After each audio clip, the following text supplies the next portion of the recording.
Assalamualaikum warahmatullahi wabarakatuh. Innal hamdalillah nahmaduhu wa nasta'inuhu wa nastaghfiruhu wa nastahdihi wa na'udzu billahi min syururi anfusina wa min sayyiati a'malina may yahdihillahu fala mudilla lahu wa may yudlil fala hadiya lahu. Asyhadu an la ilaha illallah wahdahu la syarika lahu wa asyhadu anna sayyidana Muhammadan abduhu wa rasuluh la nabiyya ba'dahu. Puji syukur mari sama-sama kita panjatkan kepada Allah Subhanahu wa taala, di mana pada hari ini Allah masih mengizinkan kita berjumpa, bersua dan bertatap muka bersama pada pengajian rutin setiap hari Selasa pada kitab Minhajul Abidin yang bercerita tentang ilmu tasawuf,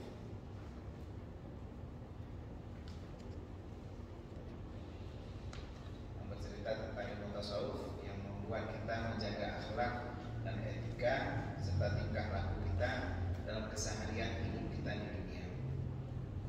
Selawat beriring salam mari selalu kita sambung-sambungkan kehadiran Nabi Muhammad sallallahu alaihi wasallam, di mana kita masih berada di bulan yang penuh berkah, bulan lahirnya beliau, bulan Rabiul Awal, yang insya Allah membuat kita makin rindu untuk bisa bertemu dengan beliau walaupun dalam mimpi, masih rindu untuk berjumpa dengan beliau walaupun dengan cara berziarah ke makamnya, dan masih rindu untuk bisa mengagungkan bulan kelahirannya dengan perayaan Maulid berupa dakwah, tausiah dan juga sholawat yang kita kirimkan kepada baginda Rasulullah.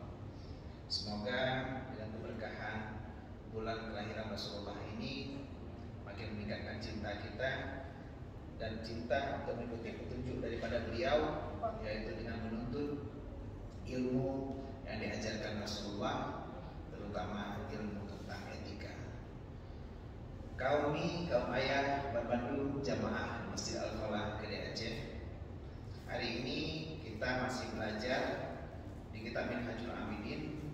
Pada minggu yang lalu sudah bercerita Imam Ghazali tentang ada 7 tingkatan sebelum kita bisa sampai ke derajat bagaimana kita melakukan ibadah yang benar sesuai dengan tuntunan. Maka ada 7 tingkat, ada 7 tangga yang harus kita naiki, ada 7 tangga yang harus kita lampaui, ada 7 tangga yang harus kita lewati. 7 tangga itu adalah uqubatul ilmi, uqubatul taubah, uqubatul awaid, uqubatul awarid, uqubatul bawaid, dan uqubatul qawadih, serta ditutup dengan uqubatul hamdi wa syukri. Jadi 7 tingkatan inilah yang nantinya akan kita pelajari dalam pengajian kitab Minhajul Abidin sampai akhir kitab ini selesai. Jadi bagaimana kita akan menjalani pengajian-pengajian ke depan dengan meneliti 7 tingkatan ini. Kita mulai pengajian kita minggu ini. Sebelum kita belajar 7 tingkatan ini, kita belajar bagaimana Imam Ghazali mendefinisikan 7 tingkatan ini dan mensyarahkan, menjelaskan kepada kita tentang pengertian 7 tingkatan ini. Baik, di sini kata beliau, Bismillahirrahmanirrahim. Qala musannifu rahimahullah taala wa nafa'ana bi ulumihi fid dharain amin. Telah berkatalah pengarang kitab ini, yaitu Imam Ghazali, dan semoga kita semua yang hadir pada malam ini diberikan manfaat dari dunia pengarang, baik dunia maupun akhirat. Amin amin ya rabbal alamin. Kemudian katanya, dan dengan sempurna sekaliannya tamamlah kitab yang bernama Minhajul Abidin ila Jannati Rabbil Alamin. Jadi ini sudah sempurna untuk dikarang kitab Minhajul Abidin ini, kitab yang menjelaskan kepada kita tentang bagaimana kita menjadi orang yang beribadah, orang yang beribadah dengan sempurna. Kemudian katanya, dan kami sekarang mengikuti akan segala ukubat ini. Jadi kita setiap mau beribadah mengikuti ukubat ini, tingkatan ini. Dan Imam Ghazali sendiri setiap mau beribadah tetap 7 tingkatan ini yang dinaiki dulu. Bagaimana cara beliau menjelaskan 7 tingkatan ini? Dengan syarah, yakni menyatakan dia dengan lafaz yang sedikit lagi mengandung ia atas faedah segala yang dimaksudkan daripada kelakuan sekaliannya tiap-tiap satu okobahnya di dalam bab yang tunggal. Jadi kedepannya setiap okobah ini akan dijelaskan dalam satu bab yang tunggal, bab tersendiri, okobah ilmu sendiri, okobah taubat sendiri, tentang bagaimana kelebihan daripada masing-masing tingkatan ini dan apa pengertiannya, bagaimana kita bisa menjadi apik orang yang beribadah apabila kita telah menaiki tangga atau okobah dari tiap-tiap 7 okobah ini.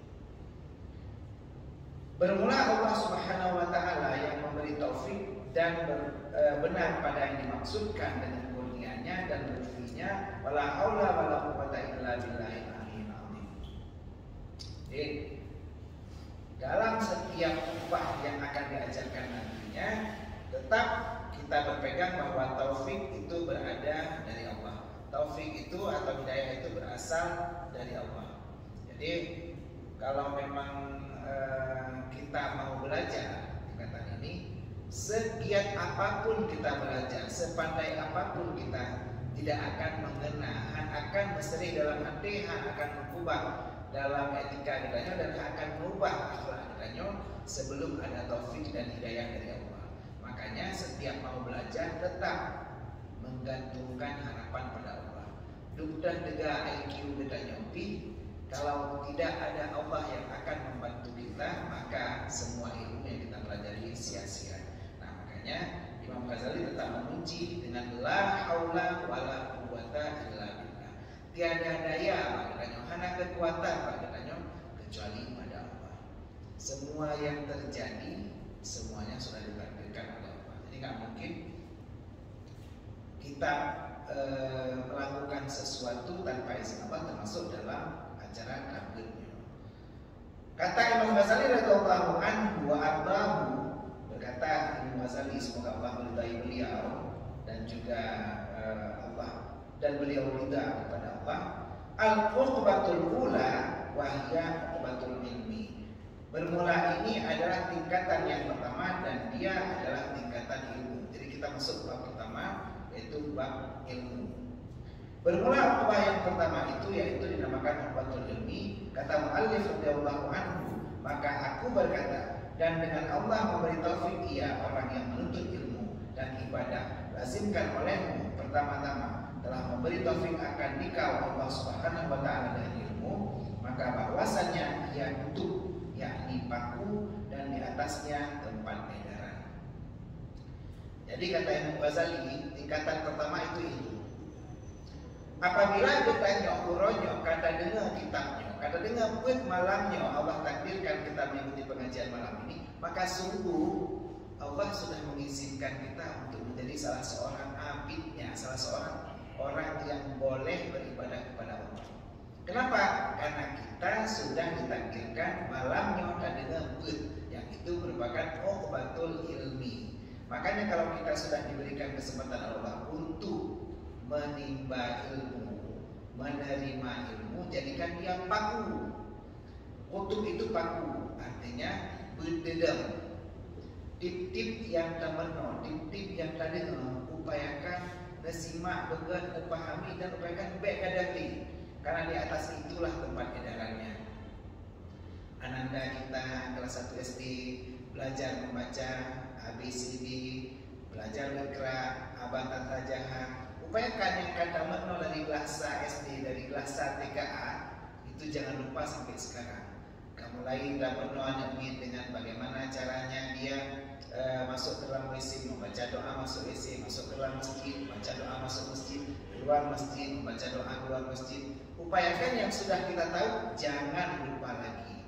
Maka jika kita dalam doa, wala tansanihi abadan. Ya Allah, ada jepu yang kalian kamu penuh. Apa yang sudah kami pelajari hari ini baik dua li. Jadi mulai hari ini kita sudah tahu, sebelum saya melakukan ibadah, sudahkah saya memiliki ilmu tentang itu? Catat ada buku ibadah sholat Isya. Sudahkah kita mengetahui ilmu tentang sholat Isya? Ilmu apa saja yang perlu kita pelajari? Pertama, ilmu tentang waktu. Waktu Isya maksudnya kapan? Di sini ada jamnya. Ilmu tentang waktu dengan mudah kita ketahui karena sekarang sudah ada jam, sudah ada muadzin, sudah tahu waktunya. Tapi kita harus yakin masuk waktu. Karena itu syarat sah sholat. Syarat sah sholat kita harus tahu waktu telah masuk dengan yakin. Apabila kita tak berada di sebuah tempat yang hadir matahari dan kita nggak tahu jam, nggak tahu pukul, tanda semua Isya, kita nggak tahu jam berapa, apakah sudah Isya atau belum, lalu kita sholat tanpa kita yakin bahwa waktu Isya telah masuk, maka sholat kita tidak sah. Kenapa? Karena kita tidak yakin dengan masuk waktu. Itu salah satu ilmu. Jadi beda tentu setiap buku ibadah kita tetap harus melampaui tingkatan ilmu. Dan ilmu yang sudah kita pelajari jadikan dia utuh, artinya baik duali selamanya. Kuronyo dan sembahyang. Kita tahu syarat sah sholat menutup aurat. Sudahkah kita cek kain sarung kita guna rumu, guna bekah? Sudahkah kita cek telenggong kita mengkena kita, mengkena rumu, mengkena tembus pandang? Apakah ada waktu kita sholat lalu aurat kita terbuka? Sebab bagi ibu-ibu, bagi kaum ummi, ataupun bagi uragam, kena baca yang mesilah dirikan. Sudahkah kita pelajari semuanya? Pastikan sebelum kita ibadah kita punya ilmu, dan ilmu ini dijadikan utuh, kata Imam Ghazali, artinya jadi paku melapang. Tip-tip ilmu yang ada depu melapang baik desut berangkapu berangkapan. Lakukan setiap tahapan ini sebelum kita mau ibadah. Dan ketahui olehmu bahwasanya ilmu dan ibadah itu dua pertama. Ilmu dan ibadah ada dua, dan dua-duanya ini adalah sesuatu hal yang pertama, artinya yang fundamental. Jadi ilmu dan ibadah dua serangkai yang memang harus dilakukan di awal. Karena keduanya adalah tiap-tiap orang yang engkau lihat dan engkau dengar daripada kalangan segala orang yang mengarang, dan pengajar segala orang yang mengajar, dan berwahid oleh segala orang yang wahidin, dan tilik orang yang menilik, tetap karena keduanya diturunkan segala kutub dan disuruh segala pesuruh, tetap karena keduanya dijadikan bumi dan segala langit dan barang yang antara keduanya daripada segala kejadian. Kenapa ilmu dan ibadah menjadi dua serangkai yang harus kita lakukan di awal setiap aktivitas kita ataupun di dalam kehidupan kita? Karena semua kitab, semua guru, semua pengajar, semua materi tetap dimulai dengan ilmu dan aktivitas, yaitu berupa ibadah. Karena dua hal inilah mandung kitab, mandung penerangnya. Semua kitab tentang ilmu, semua buku tentang ilmu dan tata caranya. Ilmu kita belajar di kedokteran, ilmu kedokteran dan cara prakteknya.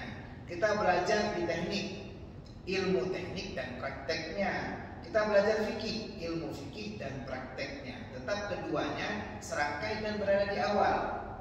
Artinya kita tidak mungkin melakukan sesuatu tanpa ilmu dan amal. Artinya ilmu dan ibadah ini semua serba serangkai, dan inilah yang menjadi dasar Allah jadikan bumi dan langit serta apa di antara keduanya. Mandum yang nanti bumi dan di langit serta apa di antara langit dan bumi ini semua berdasar pada dua hal ini, yaitu ilmu dan amal atau ilmu dan ibadah.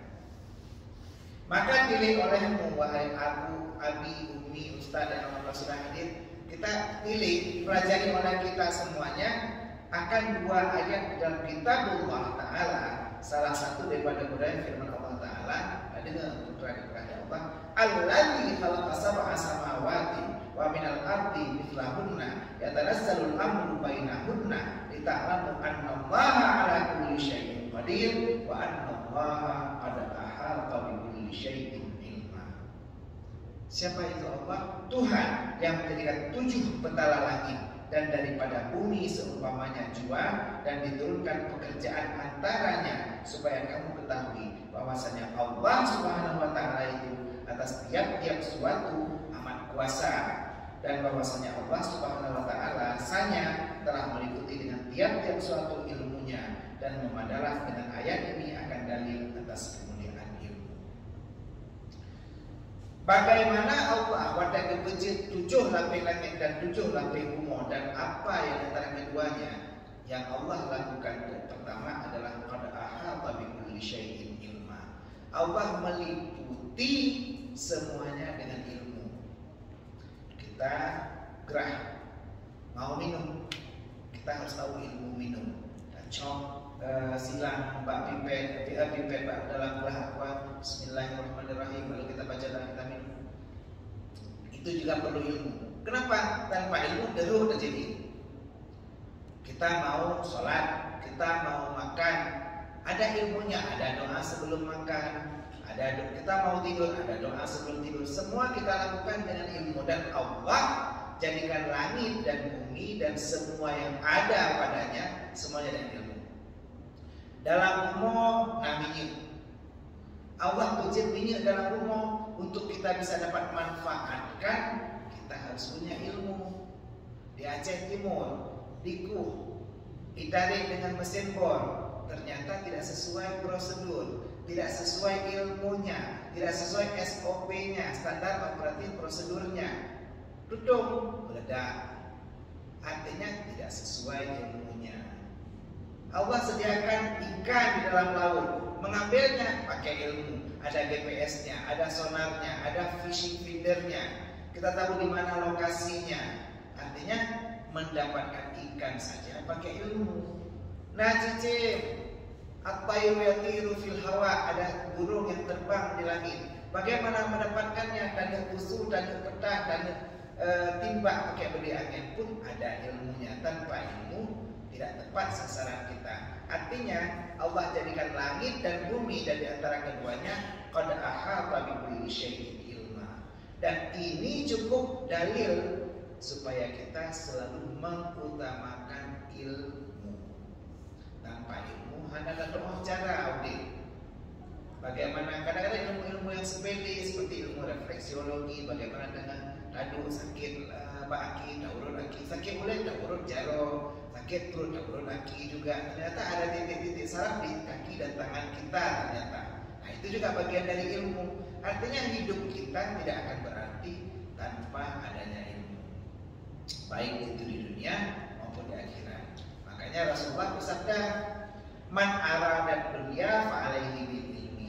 Barang siapa yang ingin mendapatkan dunia, maka itu harus dengan ilmu. Tadi alhamdulillah Bapak Menteri PUPR hadir bersama Pak Gubernur ke sini. Bagaimana beliau bisa paham pencegahan banjir dan penanganan banjir di Aceh Utara, semuanya dengan ilmu. Beliau bisa duduk di posisi itu dengan ilmu. Barang siapa yang ingin manfaat di dunia, dengan ilmu. Wa man arada al-akhirah, yang kepengen dapat manfaat di akhirat, bagaimana sholat kita sah, bagaimana ibadah kita sah. Kita sudah selama ini mendepositkan, menabungkan waktu kita, menginvestasikan waktu kita untuk ibadah. Sudahkah ibadah kita sah? Kita punya umur 50 tahun, kita punya umur 60 tahun. Urunnya karena semayang. Kita semayang 5 kali sehari, 30 hari sebulan, 365 hari selama setahun, kali 60 tahun kita hidup. Sudahkah 60 tahun ini terdokumentasi dengan rapi sebagai investasi kita dan wanita log euro kiamat? Nah, saldonya. Tapi sembahyang di euro curah lo, wanita buka buku sehingga nah mana sembahyang tanya. Kalau ibadah kita tidak sah, maka kita tidak sah dicap sebagai abidin, orang beribadah. Tidak mungkin kita punya manfaat daripada akhirat yang kita tuju tanpa adanya ilmu. Waman arada al-akhirata fa'alaihi bil ilmi. Waman arada humama'an, barang siapa ingin sukses dunia dan akhirat, fa'alaihi bil ilmi, maka dia wajib untuk menuntut ilmu juga, ilmu dunia dan akhirat.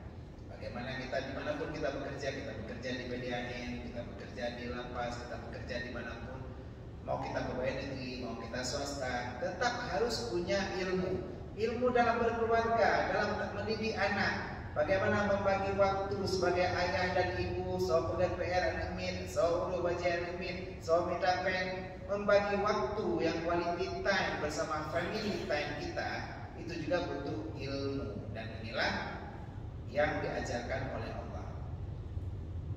Itu ayat pertama tentang ilmu. Istimewa pula ilmu tauhid. Jadi yang paling penting daripada ilmu adalah ilmu tauhid.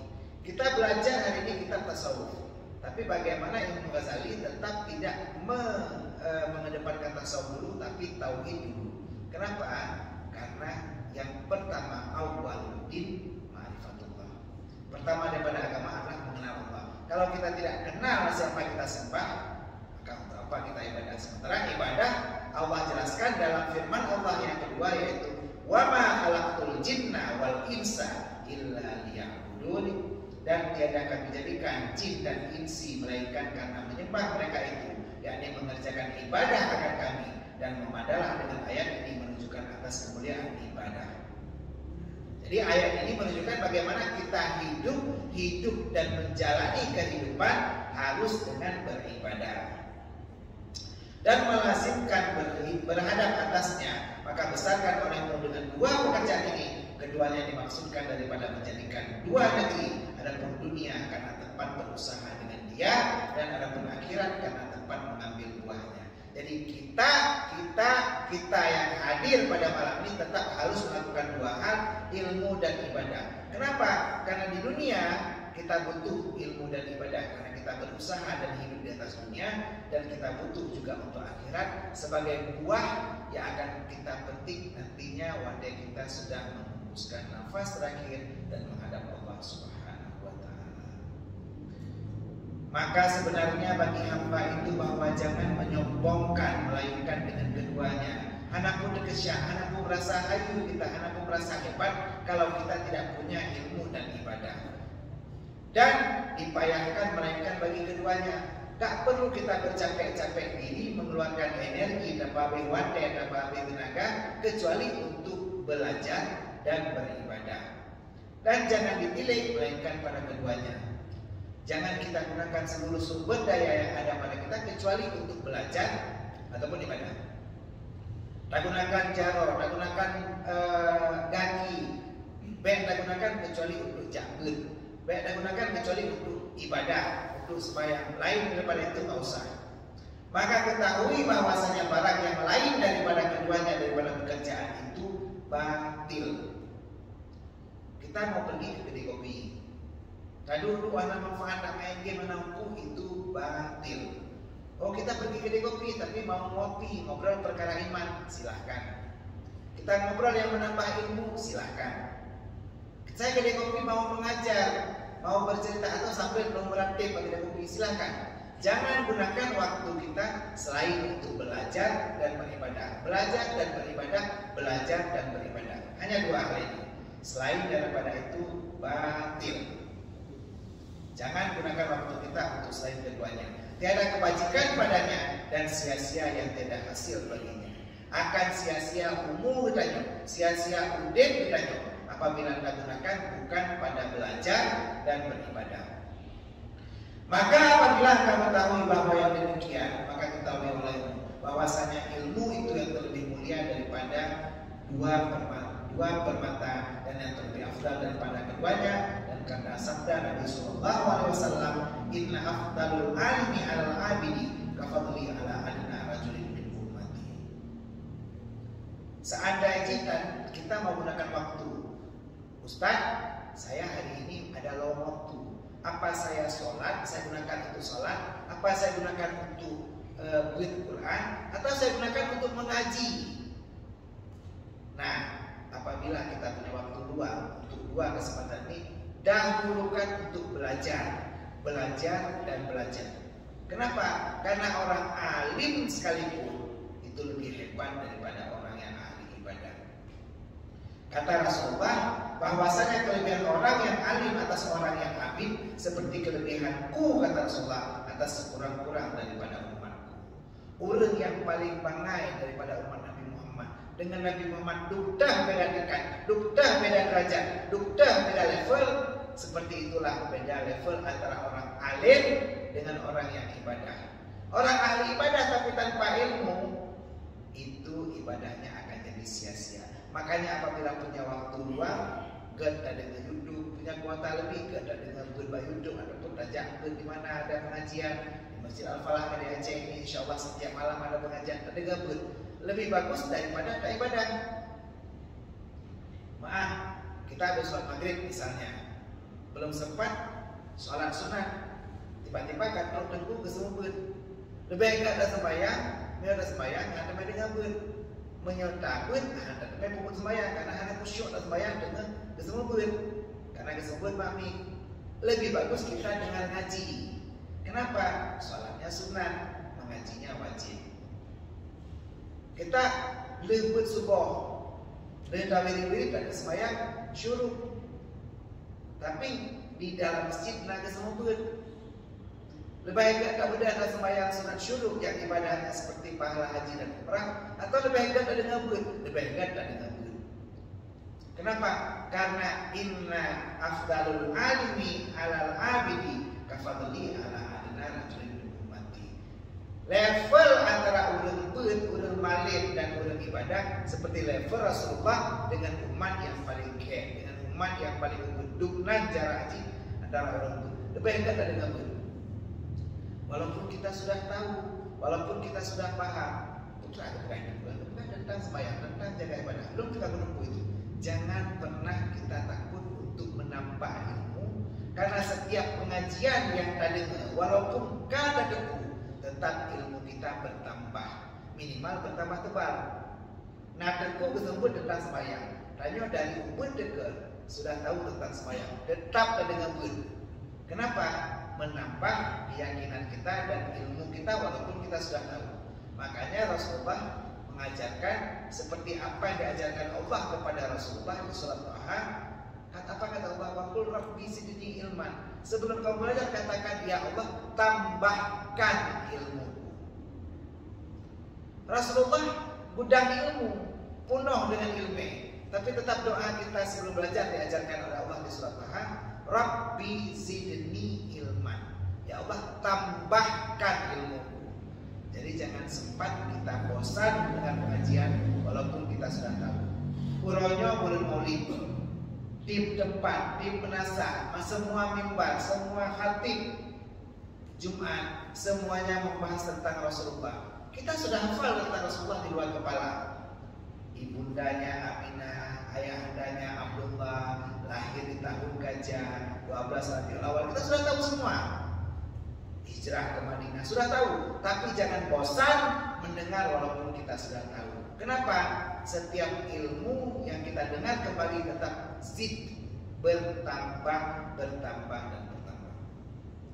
Makanya Allah pernah menegur Nabi Musa saat ketika sebuah pengajian ada orang yang bertanya di antara jamaah. Nabi Musa mengajar kepada umatnya. Lalu dia bertanya, wahai Nabi Musa, di dalam bumonyo, di bawah kolong langit ini, adakah orang yang lebih pandai daripada kamu? Nabi Musa nabi. Di zaman itu beliau yang paling hebat, bahkan daripada Nabi Harun, beliau lebih hebat. Kenapa? Ini adalah saudara beliau yang beliau rekom menjadi penyerta beliau, pengiring beliau dalam melaksanakan dakwah. Kalau ditanya di zaman itu siapa yang lebih hebat dari Nabi Musa, kayaknya tak ada. Maka Nabi Musa dengan PD-nya beliau berkata, tidak ada yang lebih malim daripada saya.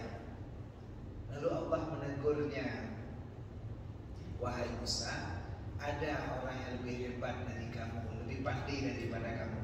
Dan ini dijelaskan dalam surat Kahfi ayat 62-80. Beliau bertemu dengan yang namanya Khidir. Nabi Khidir walaupun kadang-kadang kayak rumah tidak ada, tinggal entah di mana, tapi ternyata Allah ajarkan ilmu kepadanya, min ladunna ilma, ilmu laduni, ilmu yang Allah langsung berikan tanpa makan bangku sekolahan, tanpa tidak sekolah SD, SMP, SMA sampai kuliah, tapi Nabi Khidir punya ilmu yang langsung Allah berikan. Jangan pernah kita merasa bahwa kita paling hebat. Jangan pernah merasa bahwa kita paling hayu dalam bidang ilmu. Karena di atas langit masih ada langit. Di atas orang hebat masih ada orang hebat, di atas orang pintar masih ada orang pintar. Makanya kita jangan pikir kita orang pintar, karena orang pintar paling cuma bisa minum tolak angin.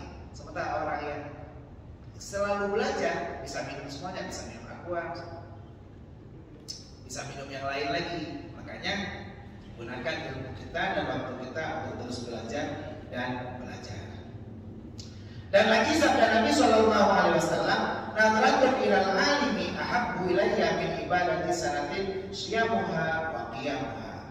Satu tilik, satu pandangan, satu kali Anda melihat atas orang alim terlebih kasih kepadaku, kata Rasulullah, daripada ibadat setahun, puasanya dan berdiri sembahyangnya. Dikeun orang sebut Abu Mudi, Abu Tumin, ya Allah yarham, baru saja meninggal. Ada ulama, ada buku yang disebut drone sirah disebut kadar ada urunnya. Cuman sekali lihat, sekali pilih, itu lebih bagus daripada kita ibadah setahun. Selama situ ada puasa tapi tidak sembahyang sampai tetap lebih bagus kita melihat kepada ulama. Kenapa? Pahala melihat atas ulama itu jauh lebih besar. Seperti sama juga Daud, sogat menghafal Quran dengan membaca Al-Quran. Kalau dari segi pahala lebih bagus membaca Al-Quran daripada menghafal. Bedanya udah supaya sebab kita mau amalkan surat Waqiah. Siapa bagus kita ambil Quran, kita baca surat Waqiahnya daripada kita hafal. Kita sudah terhafal. Tapi siapa bagus kita baca Al-Quran atau kita hafal? Bagus kita baca. Kenapa? Sambil kita baca ada pahala melihat. Bahkan wadai disebut ulang inang kebelah tabik, supaya bisa melihat kepada orang yang mengajar. Dan ini pahalanya lebih besar, sekali melihat lebih besar daripada ibadah setahun, baik itu puasa ataupun sholatnya. Kita malam mau tidur, sunat baca surat Al-Muluk supaya dia menjadi perisai, menjadi tameng. Seperti kita Kapten Amerika itu ada tamengnya yang bendera Amerika, pelindung daripada siksaan kubur. Ada malaikat munkar nakir ditepis oleh surat Al-Muluk. Kita bisa hafal, tapi lebih bagus membaca dengan melihat supaya ada pahala mata. Begitupun daripada ulun-ulun Mesir debut sirah tunduk, kalau nuyu itu main dengar dan yang lebih hebat kadang ada dengku yang semput, siapapun dengku yang semput. Kenapa? Pahala sekali melihat itu lebih besar daripada pahala setahun kita ibadah. Seperti itulah Allah muliakan ilmunya, bukan orangnya tapi ilmunya. Nah, seperti itulah kita bisa tahu lebih menyota-nyota belajar, tetap lihat kepada orang yang karena kemuliaan ilmu yang Allah berikan. Dan insya Allah kita malam ini insya Allah semuanya akan jadi ahli ilmu supaya sempurna kita ibadah. Dan lagi sabda Nabi Shallallahu Alaihi Wasallam, ala adullukum ala asyrafi ahli jannah, qalu bala ya Rasulullah, qala hum ulama ummati. Tiadakah mau aku tunjukkan kamu atas yang terlebih mulia, isi syurga sembah mereka itu. Bahkan ya Rasulullah, sabda Nabi SAW, mereka itulah ulama umat. Orang mungkin banyak yang masuk surga, tapi siapa ahli surga yang paling mulia? Itulah para ulama. Maka tetap gunakan waktu untuk berteman dengan para ulama. Hari ini Imam Syikiranyo Tengku Zarkasy adalah ketua daripada Tastafi. Tastafi bergerak untuk mengajarkan ilmu tasawuf, tauhid dan fikih. Di sini berkumpul para ulama semuanya. Jadi ada kita menturi, kita mengen. Nah, Abu Sulaiman di sini, nah gure-gure lain yang ada dalam grup ini gunakan untuk kita berteman. Insya Allah saat kita berteman dengan orang yang mulia, maka kita pun akan kecipratan mulia. Buno bejak menteri, bejak gubernur kena wajah utara. Pada medang foto menurutnya. Tanya-tanya dianggap seakan ulun hayu, karena kebenaran foto dengan ulun hayu. Datang main foto dengan Jokowi, sang-sang adanya si wakil presiden. Seperti itulah kalau kita berteman dengan ulama, insya Allah Allah berikan kemuliaan kepada kita dengan berkat ilmunya ulama. Baik, kita sudah sampai waktu Isya. Kita berdoa semoga Allah berikan manfaat dengan ilmu yang kita peroleh malam ini. Kita bacakan Fatihah 3 doa, kita niatkan agar menjadi manfaat bagi kita. Allah kabulkan hajat kita dan hadiahkan kepada orang tercinta kita yang mungkin saat ini tidak lagi bersama kita. Ila hadratin Nabi Mustafa Rasulullah sallallahu alaihi wasallam wa ala alihi wa azwajihi wa dzurriyyatihi ajma'in wa ala kulli sahabati wa tabi'in wa tabi'in tabi'in lahum bi ihsan ila yaumil wa ala abaina wa ummahatina iqdi hajatina ya Allah bi barakati Fatihah dan kitab iqdi hajati Teguh Muhammad bin Yusuf Umar, Salami bin Teguh Mahmud, Muhammad Fauzan Azimah bin Amiruddin bin Haji Hamzah, Ibrahim bin Muhammad Syah, Muhammad Husain bin Mahmud, Rasnizar bin Muhammad Daud, M. Isa bin M. Gade, Nurdin bin Ahmad, Suryani bin Abdul Muttalib, Abu Staman bin Mutaruddin, Jamaluddin bin Ishaq, Amiruddin bin Tuku Abdul Manaf, Muhammad Anafiah bin Usman Beransyah, Nurdin Usman bin Usman Abdul Rahman, Kamaluddin bin Abdullah Husain, Asmanizar binti Hizballah, Halimah binti Ali Basyah, Rosmaini binti Ismail, Yusra binti M. Yusuf, Nursidah binti M. Daud, Marwati M. Yunus, Putri Syauni Amira binti Amiruddin, Murhanim binti Wibuddin, Khairun Nisa binti M. Ali, Nadira binti Roy, Ustadz Ali bin Ali bin M. Ali Banta, Tengku Abdullah bin Musa, Iskandar bin Zakaria. Itu dia hajatina ya Allah berkati Fatihah dan kitab.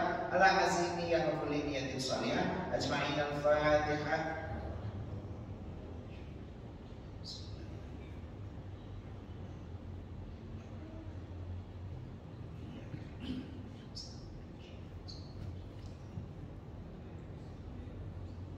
Terima kasih atas segala perhatian, mohon maaf atas segala kekurangan. Assalamualaikum warahmatullahi wabarakatuh.